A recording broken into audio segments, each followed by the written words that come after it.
વડોદરા શહેરમાં તસ્કરોનો તરખાટ, એક્ટિવાની ચોરીની ઘટના સીસીટીવીમાં કેદ થઈ છે। પાર્કિંગમાંથી એક્ટિવા ઉઠાવતો ચોર દેખાઈ રહ્યો છે। સીસીટીવીમાં કેદ થયો છે। આજવા ચોકડી પાસેની કાન્હા હાઇટ્સમાંથી એક્ટિવાની ચોરી કરવામાં આવી। ડિલિવરી બોય તરીકે કામ કરતા યુવકની પાર્કિંગમાંથી એક્ટિવા ઉઠાવતો ચોર દેખાઈ રહ્યો છે। વાહન ચોરીની સતત વધતી ઘટનાને લઈને પોલીસના પેટ્રોલિંગ પર સવાલ ઉભા થઈ રહ્યા છે।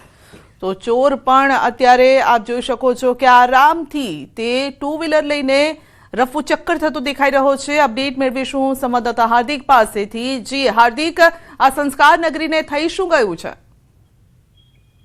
બિલકુલ, જો વડોદરા અને શહેર અને જિલ્લાની વાત કરવામાં આવે તો વડોદરા શહેર અને જિલ્લા બંને જગ્યા પર જે તસ્કરો છે તેઓ પોતાનો તરખાટ મચાવી રહ્યા છે।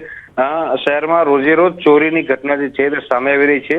ત્યારે ગઈકાલે વધુ એક ચોરીની ઘટના જે છે તે સામે આવી છે અને સીસીટીવી ફૂટેજમાં પણ જોઈ શકાય છે તસ્કરની આખી કરતૂત। આ ઘટના જે છે તે આજવા ચોકડી પાસે જે કાન્હા હાઇટ્સ આવેલું છે ત્યાંની ઘટના છે। આ ફૂડ ડિલિવરી બોય છે તે ને પોતાનું વાહન જે છે તે પાર્કિંગમાં મૂક્યું હતું। ત્યારે એક અજાણ્યો ગઠિયો આવે છે અને ત્યારબાદ આ જે ફૂડ ડિલિવરી બોય છે તેનું વાહન ઉઠાવીને ત્યાંથી ફરાર થઈ જાય છે।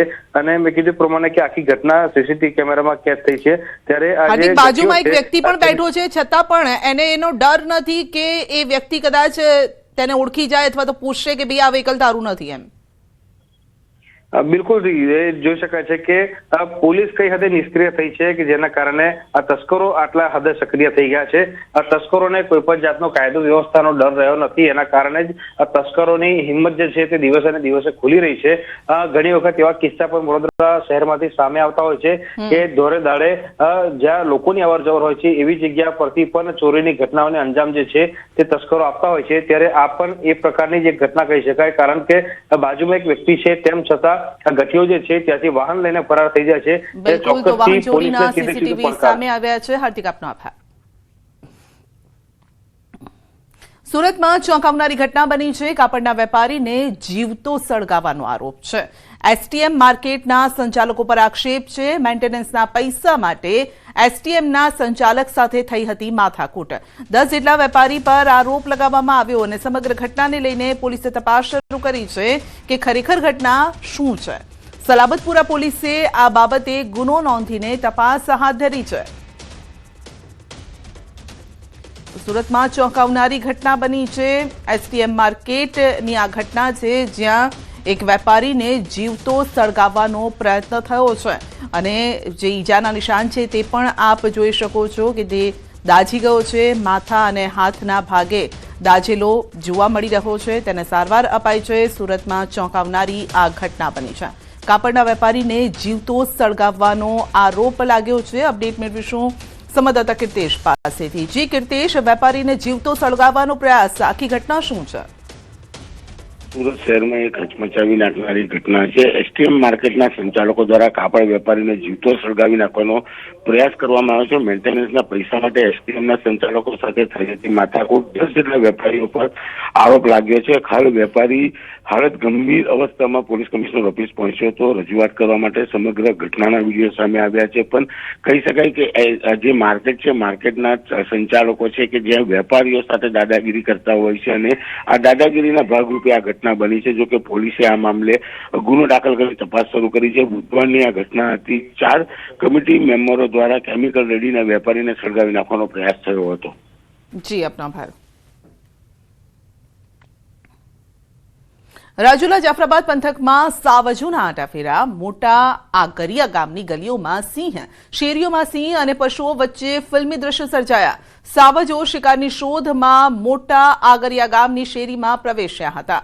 અફરાતફરી મચી ગઈ। પશુઓ જીવ બચાવવા દોડધામ કરતા જોવા મળ્યા અને જેના લાઈવ દ્રશ્યો પણ જોવા મળ્યા છે। તો સિંહ શિકાર કરવા આવ્યા હતા। દોડતા પશુઓ છેલ્લે શેરીમાંથી રાજુલા સાવરકુંડલા હાઈવે ઉપર ભાગ્યા હતા। રાજુલા પંથકમાં સિંહોના અલગ અલગ વિડીયો સામે આવી રહ્યા છે અને પશુઓ જીવ બચાવવા માટે તેઓ ભાગી રહ્યા છે, જે આપ જોઈ શકો છો। સીસીટીવીમાં કેદ થયા છે આ દ્રશ્યો। તો શેરીમાં લટાર મારતો સિંહ, તો એક સાથે અનેક સિંહ આ રીતે ગામની ગલીઓમાં આવી ચડે છે શિકાર કરવા માટે।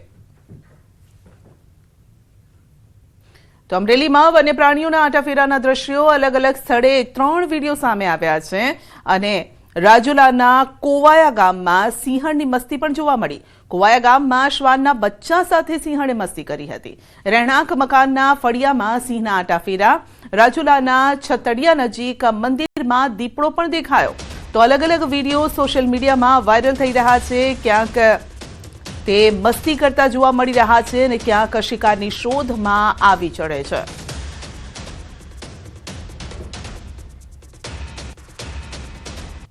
તો અમરેલી જિલ્લાના વડિયા પંથકમાં સિંહ અને દીપડાના આટાફેરાથી ગામ લોકોમાં ભયનો માહોલ વધ્યો છે. સિંહ અને દીપડા પશુઓ પર હુમલો કરી તેનું મારણ કરતા હોય છે અને તેવી ઘટનાઓ વધી રહી છે, જેના કારણે માલધારીઓને નુકસાન વેઠવાનો વારો આવ્યો છે. સિંહના ટોળાએ છેલ્લા 2 દિવસમાં વડિયા વિસ્તારમાં પશુઓનું મારણ કર્યું અને હનુમાન ખીજડીયા ગામે શ્વાનનો શિકાર કરતો દીપડો સીસીટીવીમાં કેદ થયો છે. સિંહ અને દીપડાના ડરથી મજૂરો ખેડૂતો ખેતરમાં જતા પણ ડરી રહ્યા છે, જેને લઈને વન વિભાગ અને સરકારને સ્થાનિકોએ નિરાકરણ લાવવા માટે અપીલ કરી છે, માંગ કરી છે.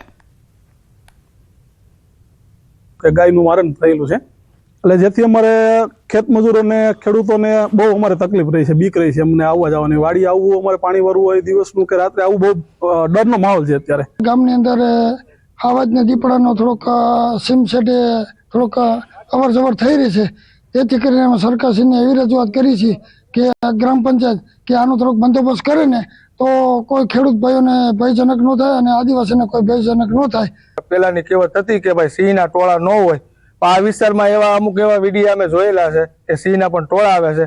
જેવું કે આપણે હનુમાન ખીજડીયા ગામમાં બે દિવસ પહેલા દીપડાનું જે સીસીટીવીમાં કેદ થઈ ગયો હતો, એવી રીતે અહીંયા અમારા વિસ્તારમાં બધી આપણે આદિવાસી લોકો રહેતા હોય અને એને માટે ભયનો થોડોક માહોલ પણ સર્જાયો છે. તો દ્રશ્યોમાં સિંહના આટાફેરા કેદ થયા છે. દીપડો શિકાર કરતો પણ કેદ થયો છે, જેના કારણે લોકોની ચિંતા વધી છે. ખાસ કરીને પશુપાલકો, ખેડૂતોની ચિંતા વધી છે. આવા સમયે જ્યારે રાત્રે પણ ખેતરે જવું હોય અથવા તો દિવસે વહેલી સવારે જો બહાર નીકળવું હોય તો લોકો ડરમાં છે. પશુઓ પણ ડરમાં ભાગી રહ્યા છે. પશુઓ આગળ, સિંહ પાછળ. શિકારની શોધમાં ગામની સીમમાં આવ્યા હતા આ સિંહ. વધુ અપડેટ મેળવીશું સંવાદદાતા રાજન પાસેથી. જી રાજન, આમ તો અમરેલીમાં છાશવારે આ રીતે સિંહ અને દીપડા પણ હવે તો જોવા મળી રહ્યા છે. સવાલ એ છે કે લોકો ડરેલા છે અને તંત્ર પાસે માંગ કરી રહ્યા છે કે આ રંજાડથી બચાવો. બિલકુલ સંધ્યા, અને એમાં ખાસ કરીને શિયાળાની ઋતુમાં સિંહ દીપડા ગ્રામ્ય વિસ્તાર તરફ સૌથી વધુ આવે છે. જાણકાર લોકો એવું કહી રહ્યા છે કે શિયાળાની ઋતુમાં આ જે પ્રાણીઓ છે તેમનો ખોરાક પણ વધી જતો હોય છે. અને બીજી તરફ શિયાળાની ઋતુમાં સાંજના સમયે સુમસામ રસ્તાઓ હોય છે, ગ્રામ્ય વિસ્તારમાં પણ કોઈ બહાર હોતું નથી, એટલે તેઓ સરળતાથી શિકાર કરવા માટે ગ્રામ્ય વિસ્તારમાં પહોંચે છે. પરંતુ સાથે સાથે ખેત મજૂરો, ખેડૂતોને ખેતરે અને વાડીએ જવું પણ હવે મુશ્કેલ બન્યું છે, કારણ કે દીપડા અને સિંહના સતત અવર જવરથી માનવ પરના હુમલાના કિસ્સાઓમાં પણ સતત વધારો થઈ રહ્યો છે. એટલે લોકોમાં ડરનો માહોલ છે. પરંતુ ગીર વિસ્તારને, જંગલને અડીને આવેલો અમરેલી જિલ્લો છે, એટલે સાવજોની અને દીપડાઓની અવર જવરને રોકવા માટે વનતંત્ર પાસે હાલ કોઈ ચોક્કસ પ્લાન નથી. સંધ્યા જી, આપનો આભાર. તો મજૂર અને ખેડૂતોમાં પણ ભયનો માહોલ છે, કારણ કે વાડીએ જતા ડરી રહ્યા છે. આપ જોઈ શકો છો કે પશુઓ કઈ રીતે ડરના માર્યા ભાગી રહ્યા છે, જીવ બચાવવા માટે ભાગી રહ્યા છે. તો સિંહ આવી રહ્યા છે. એક તરફ સિંહણની મસ્તી પણ જોવા મળી છે, બીજી તરફ દીપડાના આટાફેરા અને દીપડો શિકાર કરતો જોવા મળ્યો છે.